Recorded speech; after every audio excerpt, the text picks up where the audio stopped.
pas Foz, mais en face de Foz d'Iguaçu au Brésil, je sais pas comment ça s'appelle la ville au Paraguay. Mm. Et ils ont commencé à faire du trading, acheter, vendre et tout.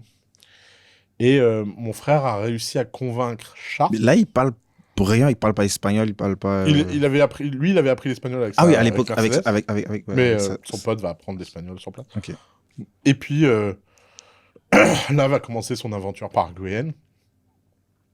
Et en fait, il va, au bout de quelques années, convaincre la marque Sharp. C'est une marque électronique, je sais pas si c'est Exactement. asiatique peut-être, mais Japonaise. japonaise. Ouais. Il va convaincre Sharp de lui donner la licence pour l'Amérique du Sud. Et là, bon, on va commencer une période un peu maligne, un petit peu grise. C'est qu'en fait, il comprend Brésil, très très gros frais de douane, Paraguay non.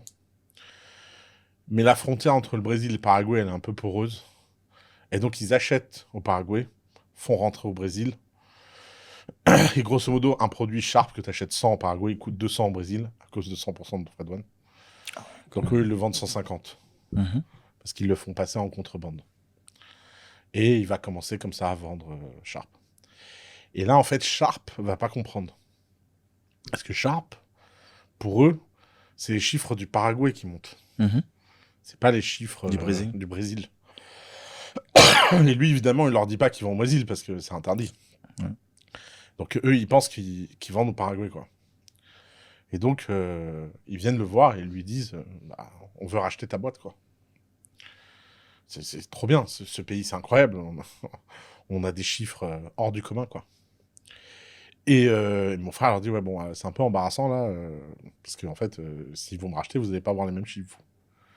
Donc, laissez-moi tranquille et on a Continuons. un bon deal. Ouais. On arrête. Et ils ont insisté, ils ont insisté, ils ont insisté.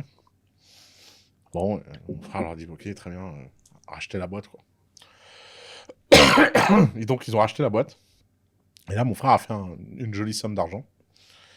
Et donc, au même moment, la dictature des généraux au Brésil s'écroule.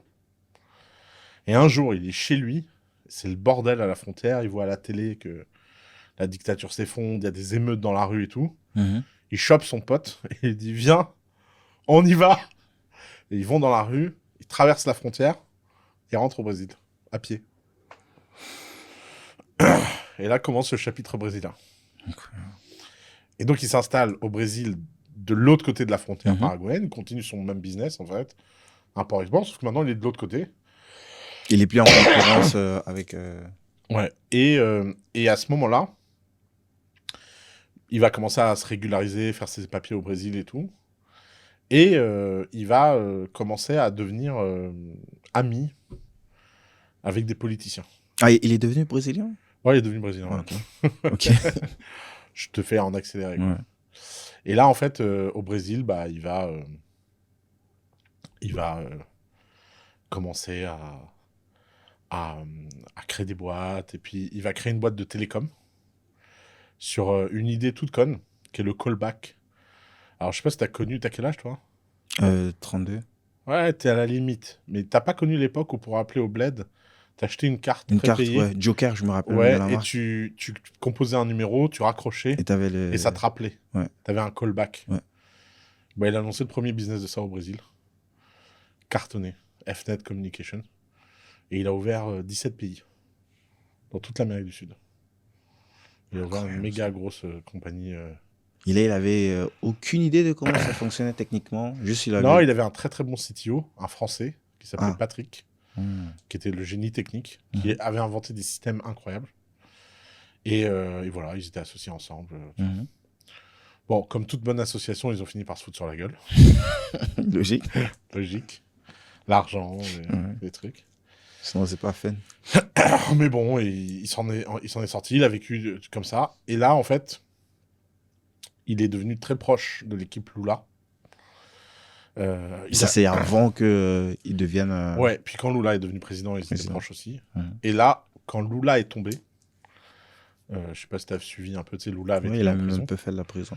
Ouais. Ouais. Mon frère était poursuivi en même temps que Lula. Il y a 90 personnes qui ont été Ah ouais. poursuivies. Et à ce moment-là, mon frère était en vacances et il s'est enfui au Brésil. Du Brésil, il s'est enfui au Liban. Et donc, encore une fois, par les grands événements de l'histoire, Ouais. sa petite histoire, lui, a été perturbée. Il est obligé de tout abandonner. Vu Ouais, que, il a été obligé de tout abandonner, encore une fois. Et là, il a été au Liban, et là, ça a été... c'était Carlos Ghosn au Liban, quoi. C'était 5 ans de malheur. Il arrive, la crise du Covid. il avait quand même un petit pactole. Rien du tout. Vraiment rien du tout. Il a dû tout recommencer à zéro. Et puis là, ça a été la descente aux enfers. Parce que il arrive, il y a d'abord la crise du Covid, puis la crise économique, puis la faillite des banques. Puis il avait un appartement pas loin du port, explosion. Ouais, ça c'est au moment où il y avait eu Ouais, l'explosion au explosion port de là. l'appartement. Ensuite, la guerre. Ensuite, Et du cash l'hyperinflation. aussi, hein. Je pense qu'il avait du cash en banque où il avait, Ouais, à l'époque, je crois ouais, qu'il devait faire du exactement. 6-7%. Et C'est là, parti par la fenêtre. Oh, c'était du 22% que tu faisais au Liban. Ah oui, c'était ça le Ponzi. C'était n'importe quoi. Tu m'étonnes que ça s'est écroulé. Et 7, ils auraient pu tenir longtemps. incroyable. Mais greed is never enough. Et donc, bon, catastrophe. Ça a été 6 ans. En plus, pour quelqu'un qui aimait autant voyager, qui était tellement connecté au monde et tout, c'était 6 ans de dingue. Et là, retournement de situation invraisemblable. Il y a un juge, qui était le juge qui a mis Lula en prison, Mhm. qui a été pris on tape à dire qu'en fait, tout le dossier sur tout le monde était faux. Je sais pas si tu connais cette histoire. Je n'ai pas suivi dans le détail, mais j'ai revu quand En Lola fait, s'est représenté grosso face à Bazoum. modo, Lula, en fait, le juge qui l'a mis en tôle et qui a poursuivi mon frère et 90 autres Mhm. personnes, il y a 90 personnes qui ont été poursuivies en même temps que Mhm. Lula. En fait, il a dit que le dossier était bidon sur eux tous, qu'aucun n'avait volé. Il raconte ça dans un dîner à un pote à Mhm. lui, quoi. Mhm. Sauf qu'il est enregistré. Ah merde. Et l'enregistrement sort. Et le lendemain, Lula, il est libéré. Et les dossiers de tout le monde sont abandonnés. Incroyable. Et donc là, mon frère retrouve la liberté. Et donc à ce moment-là, mon frère, il a pratiquement... donc il a 21 ans de plus que moi. Moi, j'ai 36 ans à l'époque, 37 ans. Mhm. Donc 20, Un peu plus 57, de 58 ans. 55. 58 ans. Mhm. Et le mec, il retourne à zéro, il repart à zéro, en Tanzanie. Il a pris un Excel, il a pris tous les pays d'Afrique. Il a cherché les pays où il y avait une faible corruption, une grosse croissance économique. Il aime beaucoup la présidente de Tanzanie, là, à l'époque. Je sais pas si elle est Mhm. encore là, mais... Mais il ne sait pas encore ce qu'il va faire. Non, il a Ok. pris l'avion, il a Logique. débarqué. Pourquoi Arrivé dans la préparer tout? rue, il a dit bonjour. Et en 6 mois, il a commencé à faire du business, quoi. Et là, il est en train de remonter la pente, quoi. Ok. Là, Ouais. il s'est lancé dans quoi comme activité? Import-export.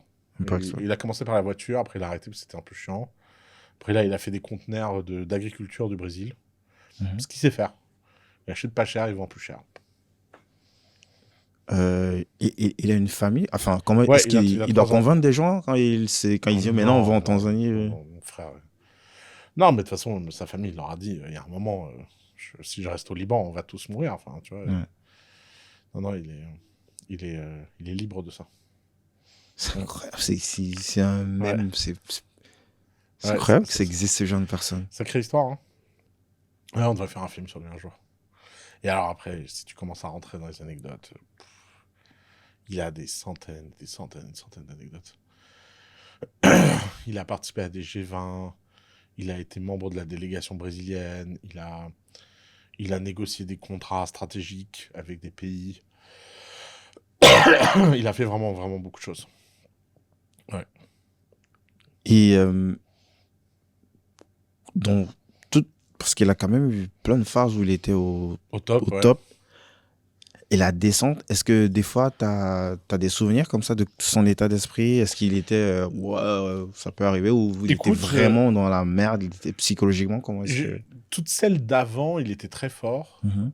La dernière a été très dure. Au Liban? Ouais. Ok, ok.